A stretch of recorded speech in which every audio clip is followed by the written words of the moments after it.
Good morning to all. Welcome to the TSN school. Today I am going to explain class 9 science chapter number 11 work and energy. In this chapter we will be use the term of motion, displacement, gravitation and so on. This chapter is divided into three parts. First work, second energy and third is power. Firstly I am going to explain what is work. A body dropped from a height falls towards the earth. It indicates that the earth exerts a force of attraction on the body. The gravitational force does work in pulling the body towards it. Chapter number 10 के अंदर हमने gravitation के बारे में study किया है बेटा, और उसी के बेस के ऊपर ये फर्स्ट स्लाइड है कि जब हम किसी ऑब्जेक्ट को ऊपर की तरफ फेंकते हैं तो वह नीचे की तरफ आती है. क्यों आती है? क्योंकि अर्थ उसके ऊपर एक अट्रैक्शन फोर्स क्रिएट करता है. उस अट्रैक्शन फोर्स की वजह से वो जो ऑब्जेक्ट होता है वो नीचे की तरफ आता है. ये जो अट्रैक्शन फोर्स होता है इसको हम क्या कहते हैं? ग्रेविटी. ओके, नाउ नेक्स्ट है work is said to be done scientifically when a force applied on a body produce motion in it. जब किसी ऑब्जेक्ट के ऊपर फोर्स अप्लाई किया जा रहा है और उस फोर्स की वजह से उसमें मोशन क्रिएट हो जाता है तो इसे साइंटिफिकली कहा जाता है वर्क. समझे? कोई ऑब्जेक्ट है, उस ऑब्जेक्ट के ऊपर हमने फोर्स अप्लाई किया, फोर्स अप्लाई करने के बाद में उसमें मोशन क्रिएट हो गया तो इसे हम कहेंगे कि उस ऑब्जेक्ट ने इतना वर्क किया है. इसे हम इस तरीके से समझ सकते हैं कि work done in moving a body is equal to the product of force exerted on the body and the distance moved by the body in the direction of force. यानी कि जब किसी ऑब्जेक्ट पे जितना फोर्स अप्लाई किया जा रहा है और उस फोर्स से उसमें जितना मोशन क्रिएट हो रहा है तो फोर्स और डिस्प्लेसमेंट का जो मल्टीप्लाई आएगा हमारे पास में, जो प्रोडक्ट आएगा वो होगा वर्क. इसे इस तरीके से और समझ सकते हैं कि work done is moving a body is equal to the product of force exerted on the body and the displacement of the body. Then work done is equal to force multiply by displacement. तो work को हम किससे show करेंगे बेटे? Capital W से, and force capital F and the displacement is show by small s. Okay, now next है work is a scalar quantity. ये तो मैं आपको फर्स्ट जो हमने फिजिक्स का पार्ट स्टार्ट करा था मोशन, उसमें बहुत ब्रीफली आपको बताया है कि what is the means of the scalar quantity, what is the means of the vector quantity. तो वर्क क्या है कि ये स्केलर क्वांटिटी है, दैट मीन्स इसका केवल मैग्नीट्यूड होगा, इसका डायरेक्शन नहीं होगा. Okay, now work can be positive, zero और नेगेटिव. हाँ, ये बहुत ही इंपॉर्टेंट है कि जो वर्क है वो जीरो भी हो सकता है, वो पॉजिटिव भी हो सकता है और वो नेगेटिव भी हो सकता है. इसकी केस स्टडी में अभी आगे करेंगे कि कौन कौन सी सिचुएशन के अंदर वर्क ज़ीरो होगा, कब वो पॉजिटिव होगा और कब वो नेगेटिव भी हो सकता है. Negative work does not mean is a vector quantity. Negative, अगर नेगेटिव वर्क है उसका मतलब ये नहीं है कि वह वेक्टर क्वांटिटी होगा. Work done by friction is negative as a displacement is opposite to the friction. अब फ्रिक्शन क्या होता है बेटे कि जब किसी ऑब्जेक्ट के ऊपर फोर्स अप्लाई किया जा रहा है तो उस ऑब्जेक्ट की जो निचली सरफेस है और जिस सरफेस के ऊपर उस ऑब्जेक्ट को रखा गया है उन दोनों के बीच में जो घर्षण होता है वही कहलाता है फ्रिक्शन. देन ऐसा unit of work is joule, और हम इसे किससे रिप्रेजेंट करते हैं? जे से. 1 joule is equal to 1 newton into 1 metre.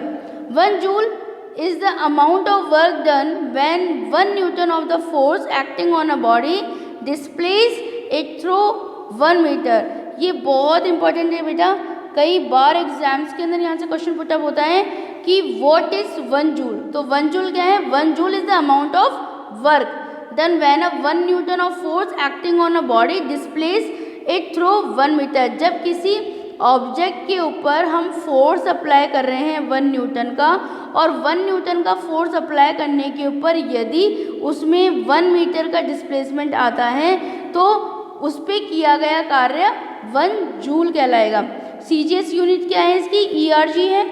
Okay, now next है हमारे पास for work to be done both force and displacement must be present in a body. ये बहुत इंपॉर्टेंट है, बहुत इंपॉर्टेंट है ये लाइन। आपको ये समझने आप उस कॉन्सेप्ट को समझ पाएंगे कि किन सिचुएशन में हम कहेंगे कि काम किया है, ठीक है ना। तो for work to be done both force and the displacement must be present in a body. If a force applied on a body does not produce displacement in the body, scientifically work is not done. इसके कहने का मतलब ये है कि यदि मान लीजिए आपने 10 kg का कोई बॉक्स है, ऐसा कोई बॉक्स है जिसका जो वेट है वो 10 kg, अगर वो आपने उठा कर रखा है अपने सर पर और तकरीबन आपको इस कंडीशन में 1 घंटा हो गया है, तो आपको टायर्डनेस तो होगी, आप थकेंगे तो सही, आपकी जो मसल्स हैं उनमें भी पेन होने लगेगा, लेकिन साइंटिफिकली कहा जाएगा कि आपने कोई काम नहीं किया है क्योंकि डिस्प्लेसमेंट नहीं हुआ है, ठीक है। जैसे कि हम कॉपी के अंदर वर्क करते हैं, होमवर्क करते हैं, तो हम क्या करते हैं, फर्स्ट लाइन से लेके लास्ट लाइन उस पेपर को हम लोगों ने रिटर्न के अंदर कंप्लीट किया। तो फर्स्ट से लेके लास्ट तक क्या हुआ कि पेन से क्या हुआ, वर्क कंप्लीट हुआ, तो आपका 1 पेपर कंप्लीट हुआ, तो दैट मीन्स कि आपने वर्क किया है। नेक्स्ट है कि एग्जाम्पल्स कौन कौन से इसके, a man holding a book in his hands in a stationary position does not do any work since the weight of the book acting on him does not produce any displacement। यदि कोई व्यक्ति अपने हाथ में एक book लेके खड़ा है और उसने कोई डिस्प्लेसमेंट नहीं किया, दैट मीन्स उसने कोई वर्क नहीं किया है। ठीक ऐसे ही a man trying to push a rig and the stationary wall does not do work since the force applied by him does not move the wall। यदि कोई व्यक्ति किसी दीवार को धक्का दे रहा है और धक्का दे रहा है, वो कंटिन्यू कर रहा है इस वर्क को करते, उसे half an hour 1 hour complete हो गया है, लेकिन जब तक उस वॉल में डिस्प्लेसमेंट नहीं होगा, वो अपनी जगह से थोड़ा सा भी मूव नहीं होता है, तो हम कहेंगे कि किया गया कार्य शून्य है। नेक्स्ट है work done by a oblique force. तो force F is resolved into 2 rectangular components, then F sin theta acting in a vertical direction does not displace the body in that direction, therefore work done by the component F sin theta is 0। अब यहाँ पर हम 2 new things की study करेंगे। First है F sin theta and F cos theta। तो ध्यान से समझिए कि किस कंडीशन में sin theta होगा, किस कंडीशन में cos theta। F cos theta acting in the horizontal direction displace the body in that direction, therefore यदि F cos theta कब होगा, जब डायरेक्शन हॉरिजॉन्टल होगा, ठीक है ना। तो हॉरिजॉन्टल डायरेक्शन के अंदर क्या कहेंगे हम लोग कि उसके ऊपर F cos theta यानी फोर्स जो है वो F cos theta एक्टिंग कर रहा है। Then work done is equal to force into displacement. तो W इज इक्वल टू क्या होगा, फोर्स की जगह हम क्या रखेंगे बेटा, F cos theta, और डिस्प्लेसमेंट को हम किससे शो करते हैं, ऐसे। तो आंसर क्या हो जाएगा हमारे पास, F cos theta। ये हमारे NCERT बुक्स में बैक एक्सरसाइज के अंदर इस तरह के क्वेश्चन दिए हुए हैं। तो आपका ये जो पार्ट है ये बहुत ही इंपॉर्टेंट हो गया।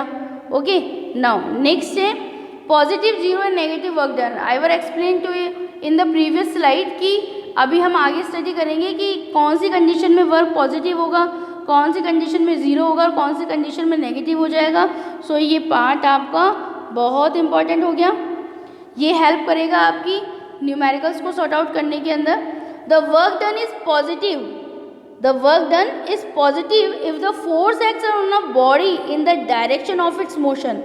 जिस डायरेक्शन के अंदर फोर्स अप्लाई किया गया है, यदि जो ऑब्जेक्ट है हमारे पास में, जो बॉडी है, उसी डायरेक्शन के अंदर मूव हो जाती है, यानी डिस्प्लेसमेंट उसी डायरेक्शन में हो जाता है, तो इसे हम कहेंगे कि वर्क जो है वो पॉजिटिव हुआ है। ठीक है, देन इसको हम किस तरीके से शो करेंगे, W is equal to F S cos theta, और कॉस थीटा की वैल्यू कितनी हो गई 1, then W is equal to F into S. The work done is 0 if the work acts on a body in the direction of perpendicular to its motion. यदि perpendicular work हो तब फिर क्या होगा कि जो वर्क होगा वो कैसा हो जाएगा बेटा, 0 हो जाएगा। परपेंडिकुलर दैट मीन्स इस तरीके से। Okay, now W is equal to F cos theta, then W is equal to F cos ये जो हमारे पास परपेंडिकुलर आया, तो परपेंडिकुलर होने की वजह से क्या हो रहा है, इसके अंदर एंगल क्रिएट हो रहा है कौन सा, 90 डिग्री का। तो cos 90 की वैल्यू कितनी होती है बेटा, 0 होती है। तो वो वैल्यू हम यहाँ पे पुटअप करेंगे 0, तो F इंटू एस की वैल्यू भी क्या हो जाएगी, 0। ओके, नाउ नेक्स्ट है हमारे पास में कि the work done is negative if the force acts on a body in the direction opposite to its motion. जिस साइड में हमने फोर्स अप्लाई किया था, यदि उस साइड से अपोजिट डायरेक्शन के अंदर डिस्प्लेसमेंट होता है, तो हम क्या कहेंगे इसे कि जो वर्क है वो नेगेटिव है। Then W is equal to F S cos theta, और इस बार कॉस थीटा की वैल्यू कितनी आ रही है बेटा, 180 डिग्री। कैसे आ रही है, देखिए यहाँ पर ये एंगल क्रिएट हो रहा है 180 डिग्री का। तो कॉस 180 कितना होता है बेटा, कॉस 180 की वैल्यू होती है -1, तो -1 हम यहाँ पे पुटअप करेंगे। Then W is equal to हमारे पास क्या आ जाएगा, -F इंटू एस।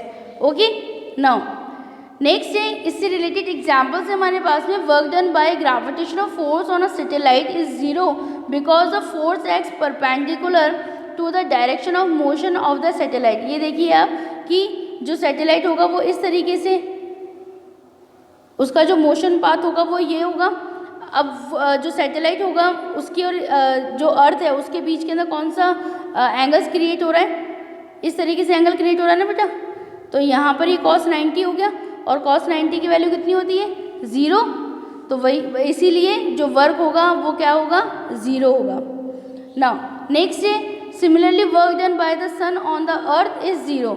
सेम यही जो अभी मैंने आपको प्रीवियस स्लाइड के अंदर जो बताया है, ठीक वही सन और अर्थ के बीच के अंदर भी इसी तरह का जो वर्क है वो क्रिएट होगा, जो एंगल होगा वो क्रिएट होगा। सो वर्क क्या हो जाएगा, 0। Now when we throw a ball vertically upwards the work done by a force is positive, whereas the work done by the gravitational force is negative since it acts in the direction opposite to the motion of the ball। समझने की कोशिश कीजिए कि कोई object हमारे पास में है, तो यदि हम उसे नीचे से ऊपर की तरफ फेंकते हैं तो क्या होता है कि वो ग्रेविटेशनल फोर्स के अपोजिट डायरेक्शन में गया है, लेकिन जब वो ऊपर से नीचे की तरफ आता है तो वो ग्रेविटेशनल फोर्स के पॉजिटिव वर्क कर रहा है।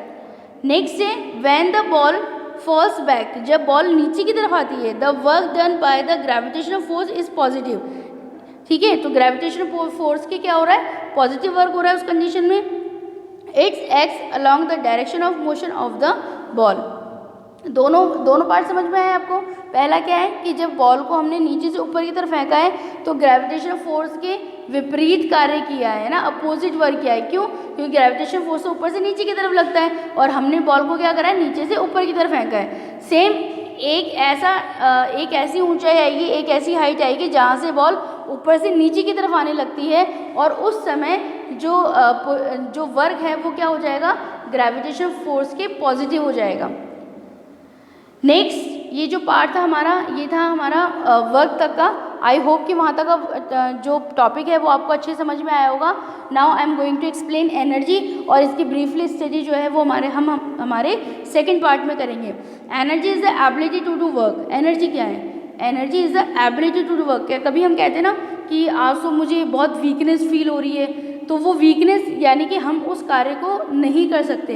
तो एनर्जी क्या है, किसी काम को करने की जो आप में सामर्थ्य है उसे हम क्या कहेंगे, एबिलिटी। तो energy is the ability to do work, और the amount of energy possessed by a body is equal to the amount of work it can do when its energy is released। और energy क्या है, energy is a scalar quantity. ऐसा unit इसकी भी joule है। CGS unit क्या है इसकी, 1 joule is equal to 10⁻⁷ ERG। And different forms of energy, कौन कौन सी फॉर्म्स होती हैं एनर्जी की वो हम देख लेते हैं एक बार। First mechanical energy, second heat, third है light energy, fourth sound, then fifth chemical energy, six electrical energy, seventh magnetic energy, and eighth है हमारे पास में न्यूक्लियर एनर्जी। और हम जब अभी आगे स्टडी करेंगे तो हम देखेंगे कि किस तरीके से एनर्जी एक पार्ट से दूसरे पार्ट के अंदर कन्वर्ट होती है और उस वक्त उसमें क्या क्या चेंजेस आते हैं। थैंक यू सो मच बेटे।